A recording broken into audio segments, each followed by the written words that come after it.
Vamos com Vinícius Rocha, que tem outras notícias. Boa tarde, Vinícius. Boa tarde, Pussi. Orlândia registrou um caso não muito comum na política. A Câmara reprovou as contas da Prefeitura de 2007, que foram aprovadas pelo Tribunal de Contas de São Paulo. As contas de 2007 foram rejeitadas na Câmara de Orlândia por 6 votos contrários ao parecer do tribunal. Apenas 2 vereadores foram favoráveis e houve uma abstenção. Os números do mandato do ex-prefeito Oswaldo Junqueira Neto, conhecido como Vado, foram questionados pela Comissão de Orçamento da Casa, que aponta várias irregularidades. Inclusive, foi a falta do repasse, do INSS, foi recolhido e não foi repassado. Eu tenho conhecimento que, através do Tribunal de Contas, ele deixou de recolher e deixou de repassar. Só que depois de 3 meses, eles pagou com juros e correção monetária. Foi aonde o Tribunal de Contas entendeu e deu parecer favorável. O presidente da Câmara é um dos 2 vereadores que votaram a favor da aprovação das contas pelo Tribunal de São Paulo e defende a decisão do TCE. Eu votei conforme o Tribunal de Contas, que é um órgão capacitado exatamente para estudar contas de câmaras municipal e prefeitura municipal. O ex-prefeito Vado comandou a cidade por 2 mandatos, de 2001 a 2008. No município de cerca de 40 mil habitantes, a população procura entender o que houve. Então é uma coisa mais explicada, né? Porque, pelo conhecimento que eu tenho, se o Tribunal de Contas aprovou, eu não entendo por que a Câmara não aprovou. Não entendo qual o critério que eles usam nesse tipo de coisa, né? Então, a gente fica no meio do caminho. A população espera que sejam esclarecidas bem as coisas para que não haja nenhum erro, né? É muito ruim. Quem está perdendo são exatamente nós, porque eles estão pensando só neles, não em quem votou neles. Tem que investigar, para isso existe justiça, né? O caso veio parar aqui no Ministério Público. Agora cabe à Justiça decidir, mas o prefeito poderá recorrer. De qualquer forma, isso que aconteceu na cidade, do Tribunal de Contas aprovar e a Câmara Municipal dar parecer contrário, não é comum ocorrer nas administrações públicas. Por quê? O Tribunal de Contas ele tem um corpo especializado para isso, passa pelos analistas do Tribunal de Contas, depois passa pelos conselheiros. Enquanto a Câmara tem um viés mais político, ou seja, não tem normalmente pessoas que lidam de forma técnica com o aspecto das contas. É um pouco incomum, sim. O consultor de direito público explica ainda que para haver uma condenação do ex-prefeito é preciso esclarecer se o processo de aprovação pela Câmara teve lisura ou se houve alguma falha formal e se tem provas de má-fé por parte do político. Caso haja má-fé, tenha sido insanável, tenha possibilidade de se colocar como improbidade administrativa, há sim a possibilidade de processo em tese criminal, de improbidade administrativa, civil, ou seja, para devolução de eventual dinheiro, tá? E também cair na questão da ficha limpa. Pode haver até 8 anos de inelegibilidade. Gislene Lopes, de Orlândia, para o Jornal da Clube. O ex-prefeito Oswaldo Junqueira Neto não gravou entrevista porque estava viajando. Por telefone, ele não quis falar sobre a decisão dos vereadores. Pussi. E para falar mais sobre este assunto, Renata Carvalho está de volta ao vivo. Renata. Pussi, Vinícius, de um lado, a Câmara de Vereadores reprova as contas da Prefeitura de Orlândia. Do outro, o TCE aprova. Mas como é que funciona isso? Eu converso agora com o doutor Jorge Donizete Sanches. Qual é o papel do Tribunal de Contas? O Tribunal de Contas tem como função dar pareceres consultivos, embasando isso, a decisão da Câmara de Vereadores. Entretanto, o poder fiscalizador da Câmara de Vereadores é soberano. Ele tanto pode aprovar como rejeitar a conta. O Tribunal de Contas o que faz é dar um parecer aprovando ou rejeitando as contas. O Tribunal de Contas, embora tenha o nome de tribunal, ele não julga. Ele apenas e tão somente faz uma análise administrativa e técnica dos documentos da administração pública, até porque ele não tem corpo de funcionários para fiscalizar, por exemplo, uma obra em loco. Então ele vai e analisa formalmente os documentos. Baseado nisso, a Câmara pode rejeitar ou aprovar as contas do prefeito. E assim, ela tendo essa autonomia, se ela entendeu que as contas não estavam devidas, ela rejeitou, encaminha-se ao Ministério Público, e o Ministério Público tem o poder de tomar as medidas judiciais cabíveis. E aí a Justiça vai decidir se houve alguma irregularidade ou não. Repito, a atuação do Tribunal de Contas é apenas somente formal e uma superficialidade de se houve legalidade ou não.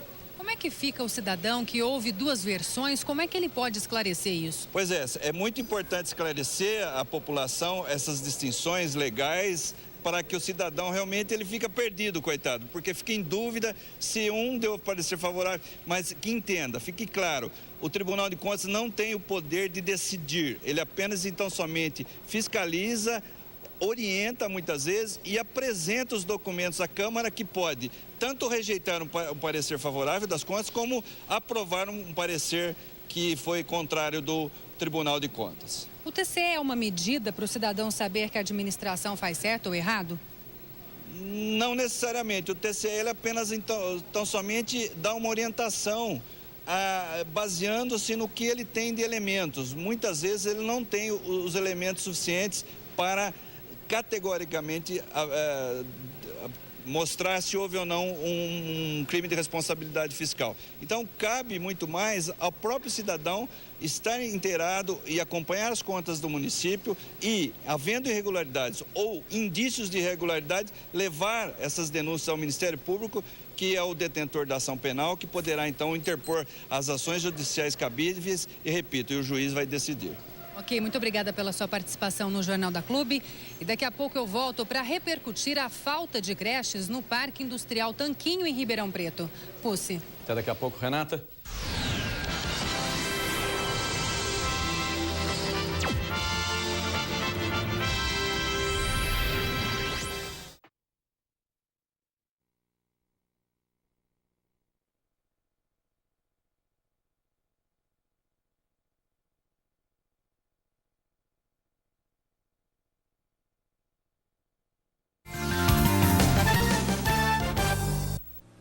A Justiça condenou o ex-prefeito de Gavião Peixoto, Alexandre Marucci Bastos, por fazer compras no valor de cerca de R$19 mil da empresa da própria mulher, sem concorrência e sem licitação, durante sua gestão em 2006. As compras eram feitas pelo Fundo Social. Na época, a presidente era Flávia Piccolo Marucci Bastos, mulher do ex-prefeito. O casal vai ter que devolver aos cofres públicos R$57 mil e pagar multa de cerca de R$38 mil. Também tiveram os direitos políticos suspensos por 5 anos e estão proibidos de manter contratos com o poder público ou receber, então, benefícios fiscais por 5 anos. O ex-prefeito Alexandre Marucci negou as acusações e diz que vai recorrer da decisão do juiz João Batista Galhardo Júnior. E esse é o 6º ex-prefeito da região que é condenado por improbidade administrativa nos últimos 4 meses. Eles não usaram de maneira correta o dinheiro público e a população tem que ficar de olho, tem que acompanhar o trabalho dos políticos. Em Ribeirão Bonito, há 11 anos, a ONG Amarribo ajuda no combate à corrupção e é representante no Brasil da Transparência Internacional. Ribeirão Bonito. Esse foi o cenário que inspirou um grupo de empresários a lutar pelo bem da cidade e criar a Amarribo. O primeiro estatuto tinha uma série de prioridades. Mudaram com o tempo. Como acompanhar a lei de responsabilidade fiscal, mas ele era o último item do nosso estatuto. Em 2006, nós fizemos uma revisão desse estatuto e ele, então, de 15º, ele passou a ser o 2º.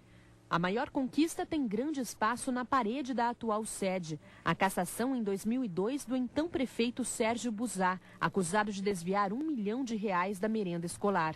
Foi a ONG que investigou e denunciou o político ao Ministério Público. A reportagem mostrou a mobilização dos moradores para investigar e provar as irregularidades na prefeitura. Postura que anos mais tarde serviu de exemplo. Em 2007, 4 vereadores acabaram presos em flagrante depois de cobrar mensalinho do prefeito. O povo quer uma resposta para isso. Não pode deixar corrupto dirigir uma sessão de campo. O trabalho de combate à corrupção hoje é referência dentro e fora do país. tivemos na Grécia, tivemos em Dubai, Canadá. Era muita riqueza de detalhes para ficar apenas então somente com a população de Ribeirão Bonito. Então é aí que surgiu a ideia de se inscrever a cartilha de combate à corrupção nas prefeituras do Brasil. Chega de corrupção! Chega! Ela aprendeu a cobrar. Hoje, ela acompanha as sessões de Câmara, acompanha todo o processo político da cidade. Então, eu acho que nesse aspecto, Ribeirão Bonito avançou e bastante. E agora a Marribo fez uma avaliação para saber se o Brasil está cumprindo a Convenção Anticorrupção assinada pelos países da Organização dos Estados Americanos.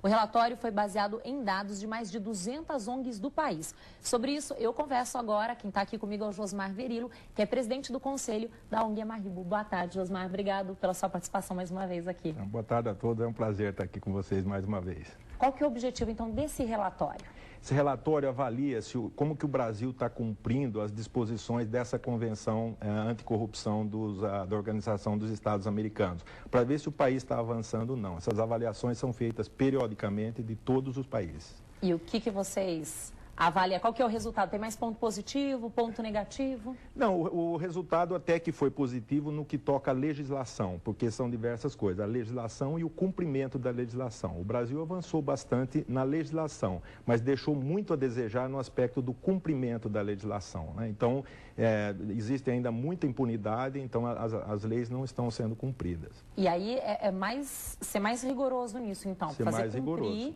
Fazer cumprir a lei. Então, a justiça está muito lenta, o Código do Processo Penal está desatualizado, é de 1940, o Código Penal de 1940, e isso tudo leva à impunidade. Então, o Brasil precisa avançar nesse aspecto do cumprimento da legislação e atualização do Código Penal e do Código... Porque muitas vezes o político, ele fica comprovado que ele não usou de maneira correta, né, o dinheiro público, acontece algum problema. Mas muitas vezes ele não vai preso, demora para ter algum tipo de condenação. Por que acontece isso? Bom, aqui tem duas coisas. Um é o foro privilegiado. Essa é uma distorção da legislação brasileira que foi criada, onde os políticos não são julgados na primeira instância criminalmente, eles são julgados para frente. Então, deputado é só pelo Supremo Tribunal Federal, o prefeito só pelo Tribunal de Justiça, os deputados. Então, isso leva o julgamento para tribunais que não foram criados para fazer investigação. Então, eles acabam que os processos não são julgados porque eles não têm essa capacidade de investigar. Por exemplo, só 2% dos processos que foram abertos pelo Supremo Tribunal Federal foram julgados. Só 4% foram julgados no Superior Tribunal de Justiça. Então, isso cria impunidade. E então, muito pouco, né? É muito pouco. Então, precisa acabar com esse foro privilegiado, onde você cria duas classes de cidadãos, né? E a democracia prevê que todo cidadão tem que ter igualdade perante a lei. E no Brasil existe essa distorção do foro privilegiado que cria uma classe de políticos que não são julgados pela lei comum. E além de mudar a legislação na prática, o que você acha que tem que fazer mais? A população tem que acompanhar mais? O que mais você acha que tem que ter? Que tipo de ação? Bom, o acompanhamento é importantíssimo. Quer dizer, sem a participação da população, realmente não tem jeito, porque os órgãos de fiscalização de tudo isso aí, eles não têm instrumento ou capacidade para fiscalizar tudo. Então, a população tem que acompanhar e alertar os órgãos, o Ministério Público, a Corregedoria Geral da União, tudo para que faça investigações onde não se consiga fazer, onde se perceba que há desvio de dinheiro, demonstrações de riqueza, tudo isso aí. Então, a população precisa acompanhar. E essa questão desses privilégios, vamos falar assim, isso contribui para que tenha tanta corrupção? Tem algum ponto que fala, o Brasil tem muita corrupção por causa disso? Sim, o grande problema do Brasil é a impunidade, porque como eles não são condenados, às vezes eles são condenados a devolver o dinheiro, mas não devolve, tarda muito para devolver, não vão para a cadeia. Então isso cria o sentido de que você pode roubar, você pode desviar, porque você não vai ser punido. Então por isso existe muita corrupção no Brasil. Então a lei avançou, a única coisa que o Brasil não cumpriu dessa convenção foi a criminalização do enriquecimento ilícito. Esse é um ponto que ainda está aberto, o Brasil vai ser cobrado por isso, né? E isso está no nosso relatório. Mas o cumprimento da legislação, fazer a lei ser cumprida, é o grande problema do Brasil hoje. Bom, o relatório, quem quiser acompanhar, é só acessar o iptv.com. Lá